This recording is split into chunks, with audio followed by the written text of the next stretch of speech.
Tough day in the fields. Fucking boring, mate. Listen, someone's got to watch over them. It's just turnips.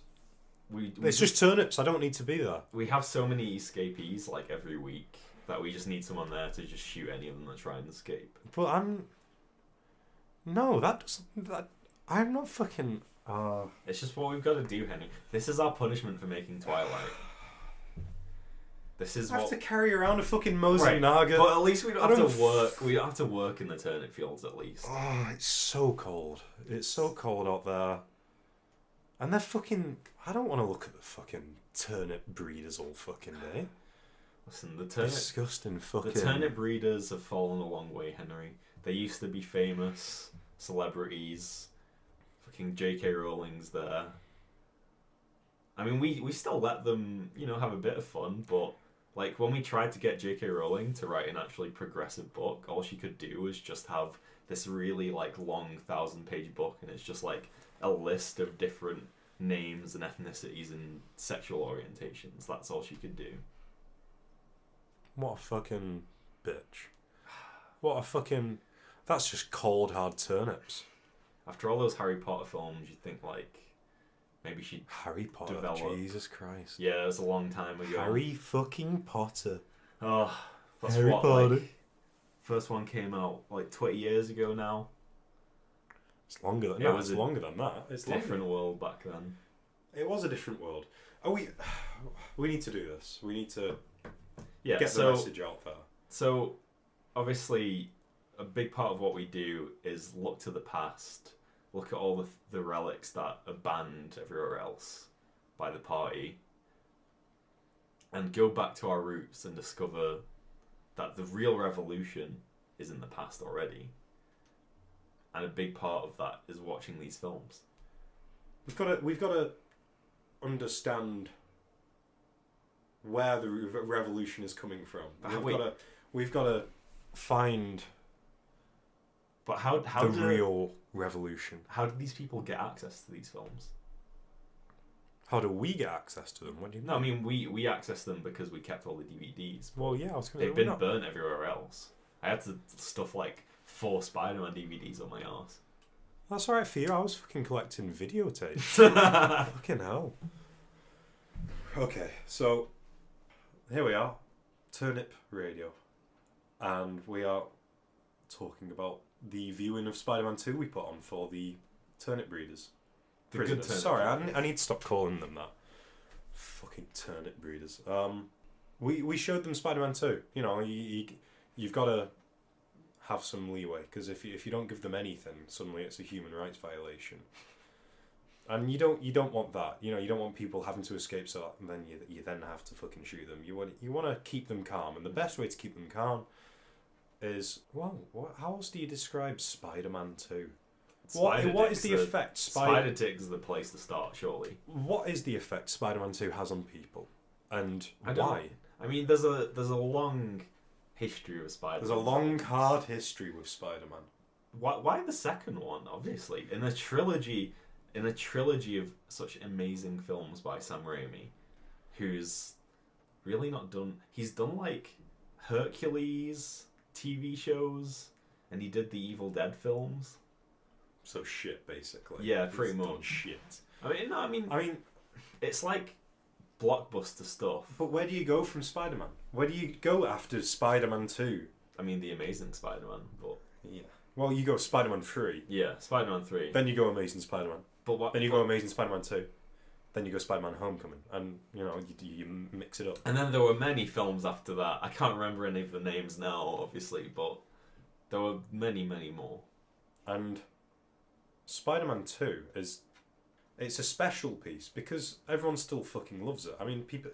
There really aren't many copies of the other ones now. I mean, the other ones have a history, but the original Spider-Man films, the Sam Raimi ones, have. There's something, and do you know what I think it is? I don't think it has a feeling, it has a power to it, and I think 90% of it is just Spider-Man's face, Tobey Maguire. Toby's like, nobody really knows where he is now. I mean, obviously, so many people went missing when the revolution happened. He could be working in a turnip field somewhere. He could be up in the Turnip Mountains. I've not seen him yet, but the turnip fields are long and wide. And he might have sacrificed himself for the revolution. We don't know. I like to think he might have. He is a messianic figure for everyone, I think, who goes and watches these films. He becomes the avatar of our past, of Western culture. Yeah. He's just an everyman. He's a true everyman. He's a true babe. He's got a beautiful face. It's the eyes. It's definitely the eyes. It's when he cries. He's got a lot of crying scenes, actually, Toby. He's got a lot of crying scenes when you think about it. Throughout 3 films, there's at least 1 or 2 in every film. Mm. So you get to really fucking indulge in... Yeah, Toby's crying and his double chin's coming out and his cheeks are puffy. And it's beautiful. It's absolutely beautiful. The Spider-Man film itself is like the macro picture of it.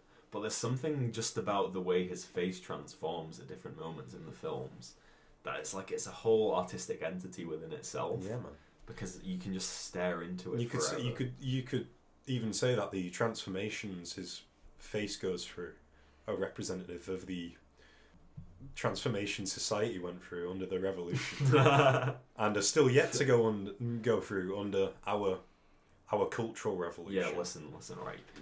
You can't. This is Turnip Radio, bitch. This is underground. You can't tell anyone that you listen to this. This is the real shit. If they find out, we won't get sent to the turnip fields. We'll get sent to the fucking death chambers. All right, we can't have that happen. You need to keep it a secret. Okay, we're joking, obviously. I mean, gas chambers don't actually exist. I mean, what's great about the party is we are communists. They're not gas chambers, they're death chambers. They lock you in there and they make you watch Jake Paul's YouTube videos. No, come on, Laurie, over and over and over Laurie, until you kill yourself. Stuff. No, this is horrible stuff. The party does not treat us that way. The party knows we are communists. That's how they could treat us. This is part of our freedom. They may not want us to do it, but they're only going to send us to the bouncy castle in fucking Slovakia. That's all they're going to do. Yeah. That's the re-education for actual communists. It's great. You get to read Marxist literary theory and then jump on a bouncy castle for 4.5 hours. You just got to. I mean, there's the whole reciting Russian revolutionary names by alphabetical order, which is really tiring because they're all Russian. So fucking nightmare. I think anything away from the fucking turnip fields at this point is going to help.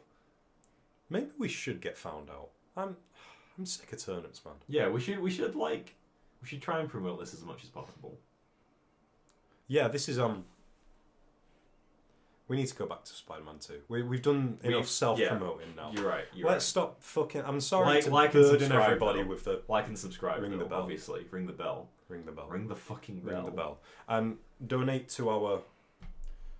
Well, I guess money doesn't exist anymore, does it now? Money doesn't exist. Yeah. I was going to say donate to our Patreon, but that's not existed for like 4 years. It's understandable. It's the muscle memory of just doing this for like 20 years now. The internet was a fucking big deal, wasn't it? Jesus. So, Spider-Man 2. Spider-Man 2. I guess in terms of story, what is the story of Spider-Man? Spider-Man 2 is the conflict of the spider dick and the octopus dick. It's very... I mean, obviously... It's very sexual. If you listen to any of our, like, vintage podcasts, you'll know we talk a lot about cooking. Because, for some reason, Western cinema was just full of it.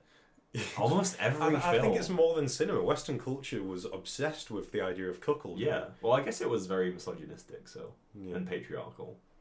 Sounds like Western capitalism. Fuck it's over. Fucking... turnip haters. You fucking turnip haters. Well, now they're eating turnips all day, Henry. Fucking monsters. They got just what they deserved. Do you know whose head this was? Jordan Peterson, right? This is his mum. Oh, fuck. This is his mum. You know he had a dream once about having sex with his grandmother? I'm gonna fuck it. Oh, I'm gonna fuck you're it. gonna skull fuck I'm gonna John Peterson's skull mum's skull. fuck the fuck skull. He'd probably sue us if he heard this, if he was still alive, obviously. Yeah, you fucking idiot. Well, some say he's Jordan Peterson isn't alive anymore. some say he still is alive, because obviously, as punishment for his crimes against humanity, as the leader of the Jake fucking... Paul and the PewDiePie armies, his punishment was worse than anyone else. We basically stuck him in the ocean with all the lobsters. Just stuck him in there. Just chucked him. And some people think he's adapted and he's He, with them now. he might be absolutely fine. He might be running his own Aquaman thing. We should probably check into that, honestly, because I really don't want this. I'm not to comfortable. Be, I don't want a lobster invasion. 70% of the world is water, isn't it? Mm. Is it 70? It's a lot. It's I don't like the idea of Jordan Peterson only having like that playground. 2% of that must be lobsters. That's a lot of lobsters. That is a lot of lobsters, I mean, actually. Think about Jesus Christ. That's terrifying. That's far too many lobsters. Welcome back to Turnip Radio. We're trying to recall people for a lobster hunt. Anybody who wants to eat fried lobster and is sick of turnips, come with us. Come to the ocean. We're going to get some sticks. We're going to get some knives on sticks, because I'm not using a Mosin nugget to shoot a fucking lobster. Listen, anyone that's living on the coast just needs to be wary, because legend has it that John Peterson is leading them for a uprising against us. And we haven't just made this up. Jordan B. Peterson is definitely out there. He's got a foot on each lobster. I mean, we're not conspiracy theorists. He's got a rope around 4 more lobsters and they're dragging him. He's just gliding. He's got a lobster sled. He is gliding along. John Peterson's just from the fucking Flintstones. So, come on our communist lobster hunt. We'll kill some lobsters and make a point about Jordan Peterson. We'll do to the lobsters what we did to the 4chaners. The message will get back to him. Let's not talk about the 4chaners. Dark times, indeed. Let's have a moment of silence for all the people we lost in the posting battles. Hey everybody, welcome back to FoolsNoRules. I'm Fool, he's Real, and Spider-Man 2. How does that relate to lobsters? Well, we were talking about cooking, and cooking is a key element of hierarchical structures. Lobsters. Because if you see the male as like he views himself as the sort of powering force, or the overpowering force in a relationship. So Spider-Man, Toby, Peter Parker, he has many, many names. He's got this relationship with Mary Jane Watson. And then there's James Franco. James Franco. Oh. The son of the Green Goblin, Willem Dafoe. I miss Willem Dafoe in this film. Well, that's the worst side of this film, is that Willem Dafoe isn't in it. I think there's a rumour that in real life he was the Green Goblin, and in the film he plays Willem Dafoe. Didn't he play... Wait, Willem Dafoe isn't the name of the actor. I thought he played Willem Dafoe in everything. I thought that was like the running... We're getting to Spider-Man 2, eventually. We keep talking about deep shit like turnips, but we're going to talk about Spider-Man 2 eventually. Spider-Man 1 was a lot more conventional in terms of the relationship, the high school drama of Peter wants to have sex with Mary Jane, but he doesn't know how to talk to her. I mean, it's kind of a running thread of all the films we've talked about. You know, The Room, Wants Twilight, to fuck a girl. It's just wants to fuck a boy. These classic American love stories. Just people wanting to fuck. That's all it was back then. It's because it's the only escape you have from capitalism. But then at the same time, show a boob in a film. Oh, hell no. Hell no. Oh, fuck you. Although Not there allowed is to an do that. amazing scene in Spider-Man 2 towards the end. Doc Ock has his big machine. Sorry, who? DeCock. It's the octopus stick. DeCock. The octopus. Yeah. Yeah, DeCock. DeCock.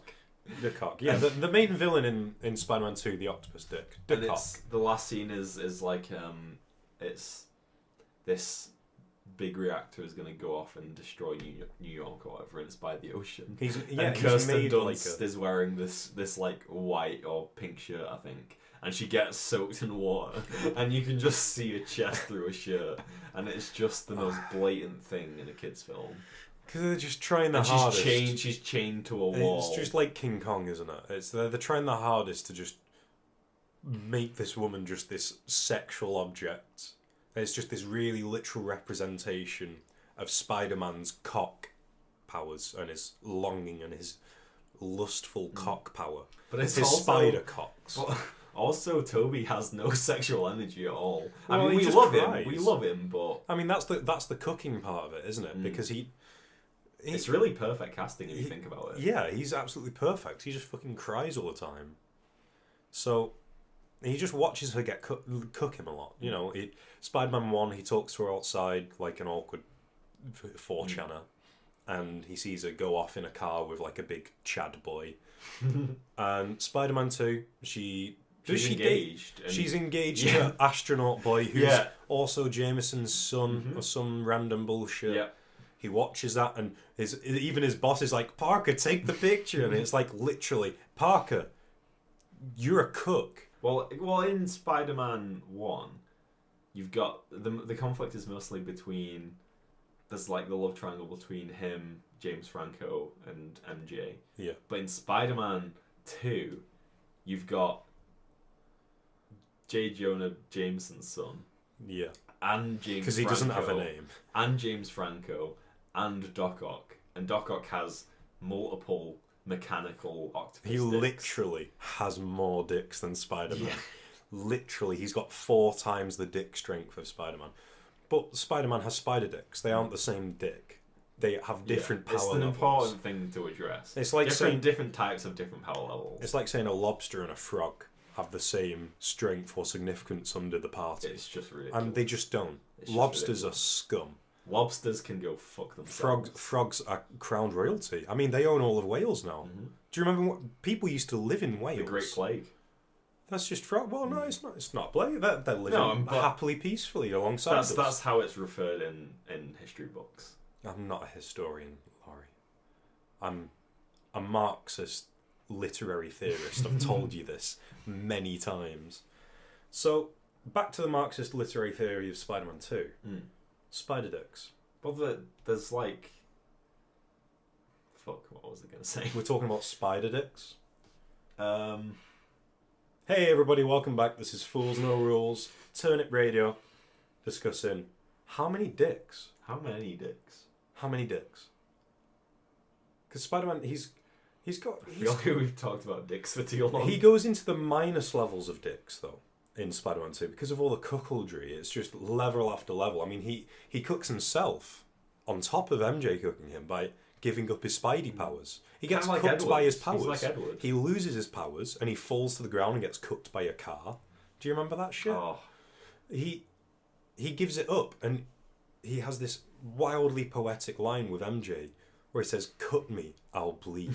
And that he is showing his willingness to accept the party. Yeah. And the he's opening himself to being re-educated. Yeah. It is. I feel like we've not like introduced it enough, but no, we have. Well, okay, so the Spider-Man films were the start of this great renaissance of superhero films. They were an important 2000s. time for superhero films because this was a period after the 90s and even the early noughties where we just had an absolute onslaught of terrible superhero films. Batman Forever, Steel, Spawn, Daredevil, Batman and Robin. Well, I think fucking Daredevil was early 2000s. Yeah, but it's that period of shit films, and the only thing that stood out because they were still coming out, but Spider-Man came out and did something different. It introduced us to the Spider Dick. I think it's like Spider-Man 2 has, because Sam Raimi has a sort of style to him. He's very focused on like action, and he kind of has these weird camera tricks where he'll like zoom in and out like really fast, and there's a lot of focusing on faces in this film, I should say. There's also like, a lot of There's a lot of pavement shots, particularly when women are walking past with a skirt. There's a lot of shots like that throughout these films. Kind of like Zack Again, Snyder. just general. Ooh, women are a sexual object, aren't they? Let's put them in there. No reason at all. But Sam Raimi's he's this little pervy guy. You get this recurring theme that whilst what he's done ultimately is brought this truly beautiful level of superhero, this absolutely joyous level of Tobey Maguire enjoyment. But at the same time, you know, he's this little boy sat in the corner with a little camera like, oh, get a picture. And he's a bit, I think he's a creepy guy. Yeah. I've got a feeling he's a creepy guy. He's made 3 masterpieces. But I don't know. It's like Woody Allen. It's like, you know, he's a... But I think the really crazy thing, because Spider-Man's like the most famous Marvel character. At least he was before like the Avengers and everything. But he's the most iconic Marvel character. And Sony got the rights from Marvel for like $10 million, 5% of all the budget from the films that they make, and half of the money from merchandise, basically. And then each film has made around $800 million each. So it's netted them like nearly $5 billion in total for $10 million. Which was a lot of money. I mean, back when we you had could actually money. count money and value, that was crazy. That gave them a lot of power inside our hegemonic patriarchal power structure. And obviously Disney became a fascist state in 2022. What What country was it they bought? They bought a country, didn't they? They bought like Was it half China? of Africa. I thought it was China. No, because China was Michael Bay. Because they Which already one is had a China working again? relationship. It's hard to remember what the country used to be when everywhere is just Russia. Yeah, It's really hard. Well, it's like Russia / Japan. It's a coalition of weebs. Was Russia the big one? I think Russia was like. Was Russia the big one that white people just thought was one country? Yeah, it was like the big snowy place, I think. No, that's Africa. Oh right, yeah. Although that was before the nuclear winter, so. Man, who even cares? I mean, all these fucking abstract states. Who even cares, man? One Russia. It's just One so. love. It's so weird thinking about Spider-Man 2 because we watched that shit when we were kids, and now it's like that entire world is just gone. Like, Yeah, man. completely gone. It's like the metaphor they put in Spider-Man 1. It's like they knew the revolution was coming. You know the advert, the trailer where they had the Twin Towers, Oh yeah. and he captured the helicopters between them, and then 9/11 happened, so they removed it. That's so It's like insane. that was a metaphor for the larger revolution taking place, and all of New York being wiped out of human memory. New York became the 2 towers. What's there now? Just nothing, I guess. There'll be something, won't there? There'll probably be turnips. I've Probably got a heard- lot of turnips. I've heard Chapo Trap House is still going, like in the ruins of New York, and they're all like irradiated. that but it makes the content way better. That proves it, then. There's got to be some turnips there. If people's living there. There's people's turnips growing there. Yeah, and they could be like glowing turnips. You know what the 'cause they're party radioactive. says? If there's turnips, there's people. If there's turnips, there's turnips. If That's there's all you need people, to there's know. turnips. What would you do without it, man? That's really good to know. I'm sure Toby's still out there somewhere.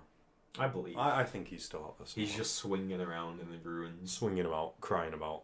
Aunt May? Aunt May? Is that an angel? I love Aunt May. Aunt May is a blessing. She was an absolute... She was like that bacon woman. She was like Mary Berry. She was just cute. Wait. Remember Mary Berry? Mary Berry. The moist. That's wonderfully moist. You know who Mary Berry is. I just don't remember. Yeah, it's just bacon's word to me. Just thinking about it. 'Cause Bacon. You know what's just turnips? It's just turnips. You don't need anything else. I mean, you can bake turnips. You can like mash them up and I don't know. Oh, turnip cake. We could make a turnip cake. Let's write that down. Yeah. Turnip. What would the recipe be? Turnip cake. Just turnip. Just turnip. A few turnips. You could make some like you could get some of the rind off the turnip edge. Make you know what? I can make a mean turnip stew. It is mostly turnip and water, but it's a turnip stew. It tastes good. Do whatever with turnip. I made it for all the turnip breeders. You know, all the workers. Yeah, all the workers. When we were watching Spider-Man 2, I made a turnip stew. Watching Spider-Man 2. Every little luxury means a lot to them now. But it's alright, one day they'll be free.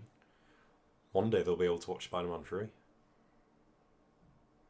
Yeah, they're not ready just yet, though. Spider-Man 3 is like... I mean, we talked about how many dicks there are in Spider-Man 2, but Spider-Man 3 is a whole other thing. Spider-Man 3 is this horrible amalgamation of multiple dicks at once. Well, because there's so many...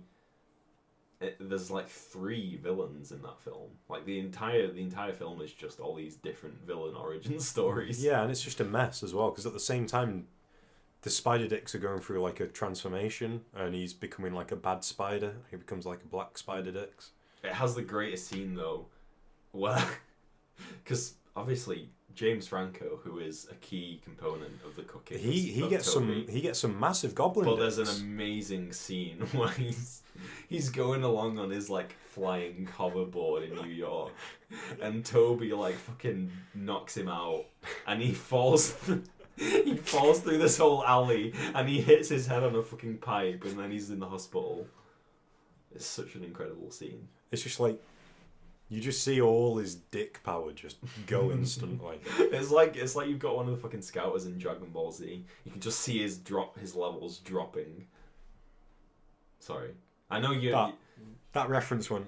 What can I say about Dragon Ball Z? I've got to appeal to the weeps because they own like half the fucking world now. They actually do. They own like half the turnips, Laurie. I mean, they are communist weeps, but they're still weeps. I mean, their turnips is their turnips. It's a difficult culture to penetrate.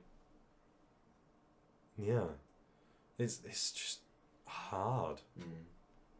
What am I supposed to?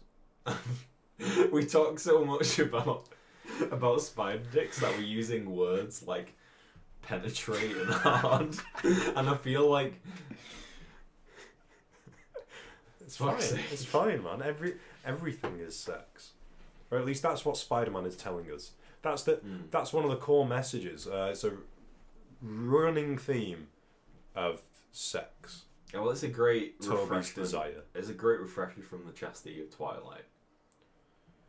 Twilight is pretty sexy, but it's sexy in a dark way. We tried when we went back and like made Twilight. We tried to make it as sexy as possible, but obviously we had to make money from all the kids that we were exploiting. Well, you had to make it sexy, but you also had to make it, I don't know, cool.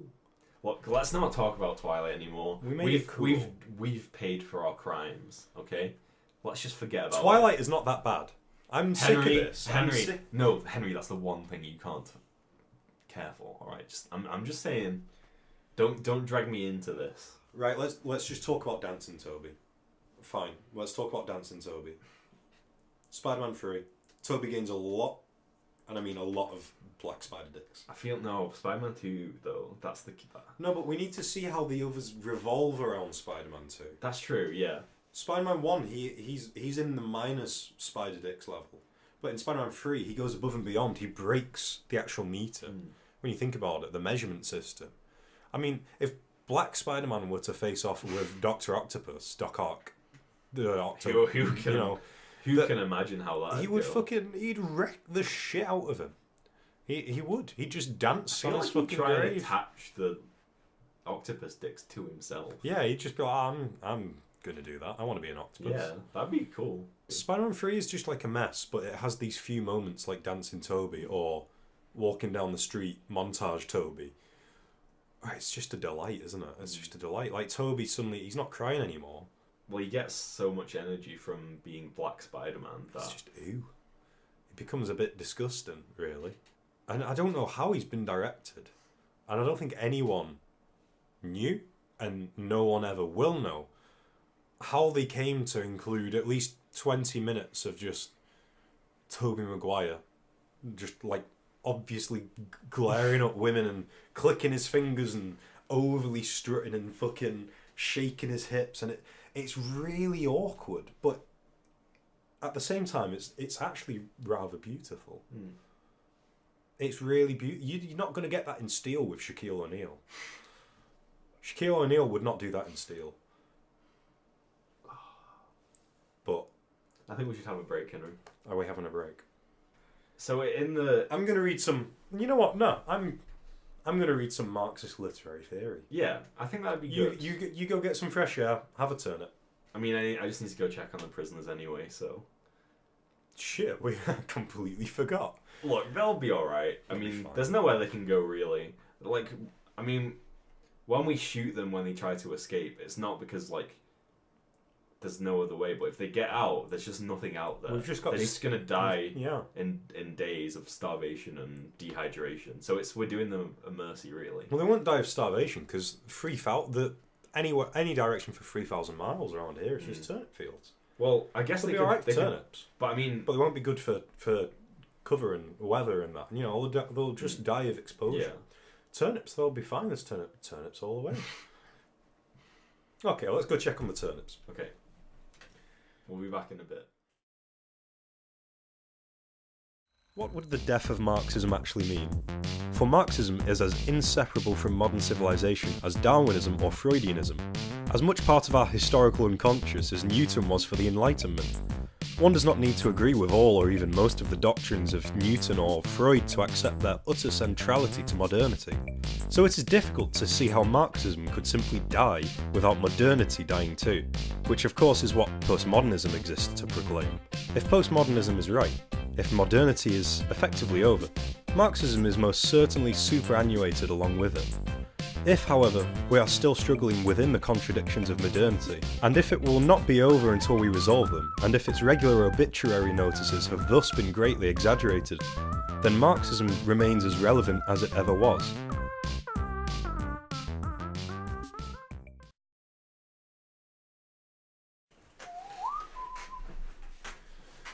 Oh, we're already back in. Here we are. Hey everybody, welcome back. This is Fools No Rules. So to continue with the examination of Spider-Man 2, I thought we could talk about Toby as an individual. He's split between being Spider-Man and being Pete Parker. Like we already said, Toby is like a messianic figure for us. But in Spider-Man 2, the magnum opus of Sam Raimi, there's this part where there's this train. He's been fighting Dr. Octopus on a train. We all know the train scene. It's the train scene. And he's got to stop this train or everyone on the train's going to die. So what he does is he gets in front of the train and he attaches webs to the Shoots his skyscrapers in webs New York. up buildings. And he just pulls on him. Like, this is Superman shit. Well, he pulls on them, but it rips the buildings off. He causes, millions in fucking property damage. Absolute millions. And then he does it again, but this time he does it a lot. He shoots a lot of web. He does all the web. See, this is what happens when you just... This is no...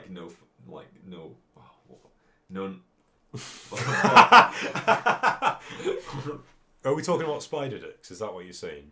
Because he's it's because he's regained been cooked for so long that he's got blue balls. So built he up. needs to use it all. Because there's so many times in the film where he just shoots and he's like, "Oh no," because nothing comes out, and he's like, "No."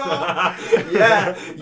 He's got problems with his dick this whole film. It's because he's masturbating way too much. Yeah. He is losing all of that power, and by the end of the film, he learns, doesn't he? He learns a very important lesson through this metaphor, through this deep reflection of his character arc in the fact that he gives up being Spider-Man. And then he meets up with MJ, doesn't he? Because they're constantly in this frame of her cooking him. And he's offered up being in a relationship because he's not Spider-Man anymore. And she decides, yeah, actually, I'm engaged, but I just kissed my fiance like I kissed Spider-Man in the first film when I didn't know he was you, and I still don't know he's you.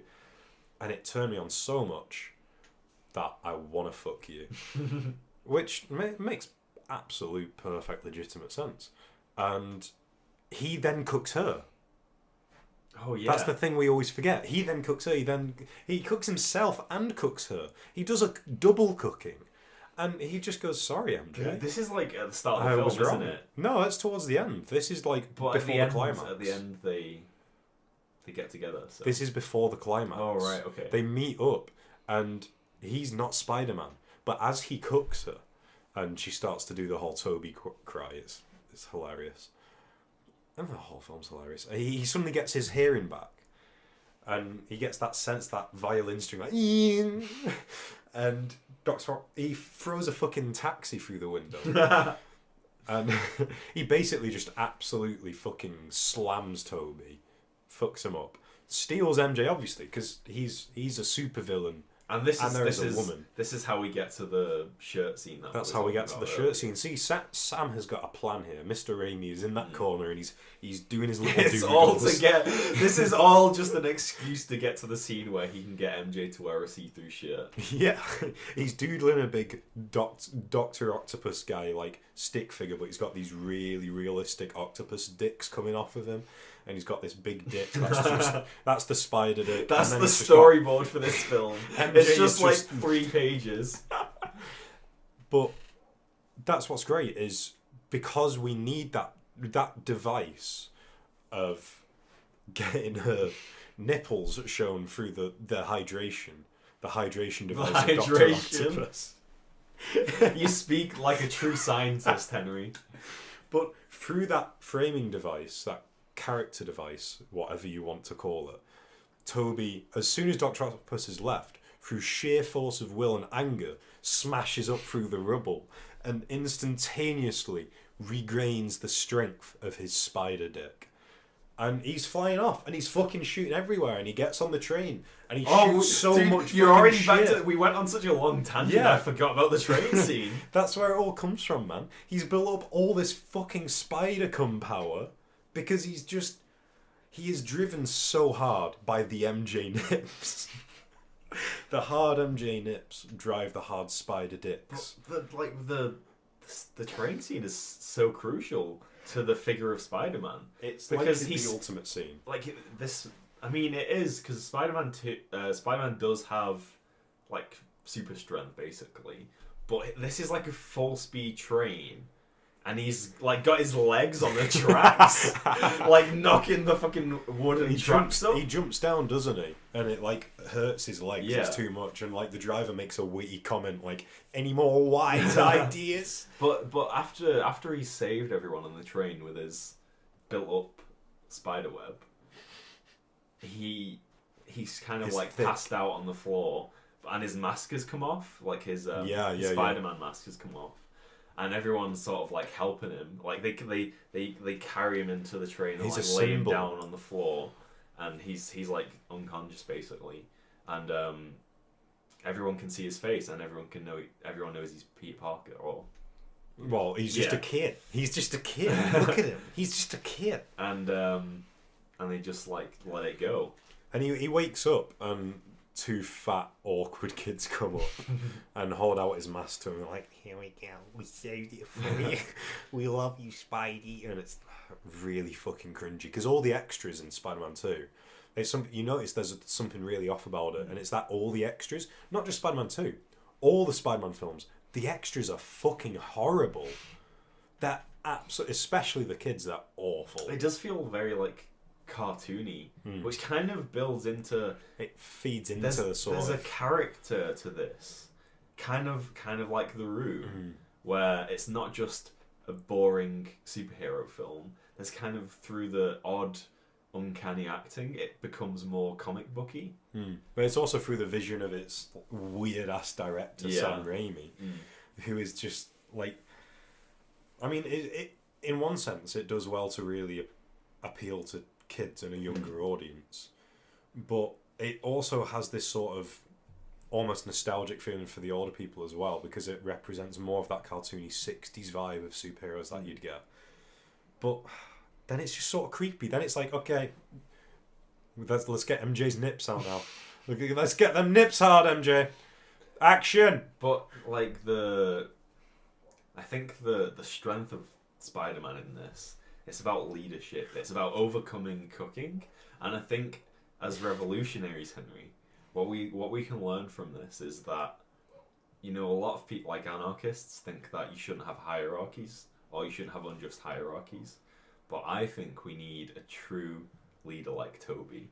We need someone to guide us and show us the way and give us their own vision of a better world. See, well, I think that's where there's an interesting conversation, actually, about Toby and about Spidey. Yeah. And how he is supported and, you know, like, literally and metaphorically held up by the citizens of New York.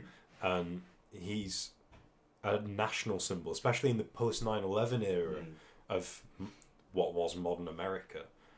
Spider-Man almost was this indulgence that people, you know, they put loads of fucking flags in there to hammer in. It's like this Spider-Man. is this comfortable American thing, and it's, you know, we together we will defeat terrorism. Yeah. And it's the culture around that time, and that is the way in which the American capitalists projected their own feelings onto Spider-Man and onto Toby. Now, what we're trying to do is look at Toby without that projection, without any other image affecting him or any culture. Because there is something authentic in what isn't there. You see what is there, which is Toby as the revolutionary. The Spidey dicks will overcome the octopus dicks. That's what we see time and time again. And the greatest enemy against our war with the lobsters has been the spiders. The spiders, the octopus. Everyone knows Everyone. that spiders hunt lobsters. This is a known scientific fact. No, what we need is Tobey Maguire. Yeah. And we need him to help us find all the lobsters. This is right. Tobey Maguire is the perfect negation of Jordan Peterson. This is the answer that we need here. This is the only way we can defeat him. Because we're going to find him, but we need the Spidey senses. And how do we get the Spidey senses? We build up our spider dicks. And who has the most spider dicks? Sam Raimi. And Tobey Maguire. Tobey Maguire. I think Sam Raimi's dead. Probably. He was like 60 when the Brexit wars happened in 2018, so... No, we're not talking about that subject. We're not going there. I know, we aren't going there. We've still got What a PTSD from it. What a silly thing to bring up. So, I remember when Jeremy Corbyn brought out a cannon in the middle of Parliament and just fired at Theresa May. Oh, do you remember when he literally fucking murdered her? That was an alright day. You think they'd see it coming, like wheeling out this huge cannon? I mean, you've got to light it, you've got to stuff the ball in it, the powder. It takes a long ass time. Those things are heavy. And they just sat there and just waited. Fucking. It's a good way to go, I guess. Parliaments were a funny thing. Democracy was a funny thing when you think about it. Thank God we've got the party. Thank you very much, everyone. Bless the party. That's what a beautiful show it's been today. Wait, Turnip Radio has been good. We need to. I think there is one thing that we haven't talked about. We didn't talk about the fucking Amazing Spider-Man enough, Henry. We need to fucking talk about the Amazing Spider-Man 2. No, that's its own thing. No. Nah, I don't want to talk about Amazing Spider-Man. That's gone. That doesn't exist anymore. Fuck's sake. The only Spider-Man is Sam Raimi, Tobey Maguire. This is ideology, Laurie. Pure ideology. Wait. Jordan B. Peterson. Wait. Tobey Maguire. We're not talking about any other Spider-Man. I'm done. I will walk out of here. I will go tell the guards what you're fucking doing. I will go and tell them that you are recording shit about capitalist culture, about American culture. And they'll make you go to bouncy. I don't know why you're so afraid of it. They're going to fucking shut you down in Afghanistan. Why are you afraid of Garfield? Why are you afraid of Garfield, Henry? I'm not afraid of Garfield. You're afraid of Garfield. I'm not afraid of Garfield. Shut up. What, you don't like lasagna? No, I'm fine. You don't like lasagna? I'm fine. I don't need lasagna. You don't like lasagna? Don't. What does the lasagna taste like? Everyone remembers when Garfield played Spider-Man, okay? It's just a known fact. Garfield played Spider-Man, Henry. And it was just, like, there was like 5 films about getting lasagna. They were just Spider-Man films. It's just the lasagna falling out of his back. He's just constantly, he's just shooting lasagna everywhere. It's like how he works. It's like in Spider-Man 2 how he works for the pizza delivery. He works for a lasagna delivery place, but he always just eats the lasagna that he's supposed to deliver, and it's just him doing that, and then his boss going, "Oh, Garfield!" What I don't get is the fact that he never puts the lasagna in a container. He just holds it in his webby hands. Garfield, Henry. He's just fucking carrying... He's on a fucking scooter and he's just carrying lasagna. He's like... I mean, obviously we don't have any records of those films anymore. They got lost in the war. I mean, so many are. Many are lost. But I mean, from cave paintings that were like IMDb reviews, they said it was Garfield, and they did like a reboot of Spider-Man with Garfield in. We're not talking about Garfield. We're done with Garfield. Okay. We're done with him. Fine. We've talked about the wars. We've talked about culture. No, there's a lot more that we could talk about in the wars, but we don't have the energy for it. Next time we're talking about something quite interesting. What are we talking about next time? Well, it's another piece of Western culture that's kind of become infamous because it's basically based on this absolute love affair that Americans and Western culture generally had with the Wild West, or what was a very insignificant period of time in the late 1800s, the 19th century, in which many areas of the US were just lawless states, or essentially they didn't have any feudal control. And it's like a writer, Stephen King, took this like idea of the Wild West and gunslingers and revolvers and dust and sand and heat and old West towns and playing Red Dead Redemption 2. Matthew McConaughey. And he made it Stephen King. But then capitalism decided, no, we're not going to do that. We'll just make a film. We'll just make a film with Matthew McConaughey and Idris Elba, and it'll just be awesome. It'll just be really awesome, and all the kids will dig it, and they will get groovy and enjoy the show and have a great time and spend lots of money and have a good life. There's only 6 books that you've got to read and a film to watch before the next episode. It's no big deal, just to do the preliminary reading. 7? 7 books. Nah, it's not much. Nah. It's nothing. It's fine. It's fine. It's fine. You can read that. Just make sure you do all that reading. Read that. Do your research. We're not doing any research, but you should. We're going to look at the film. I mean, obviously, we spend all day just in the turnip field, so it's a lot of work. When are we going to read all these books? I have to walk about. I have to stand by the gate. I have to shout at people. The best we can do is just the Idris Elba film. Why is communism so boring, man? The conservatives were right all along, Henry. I'm so bored. We can't have meat.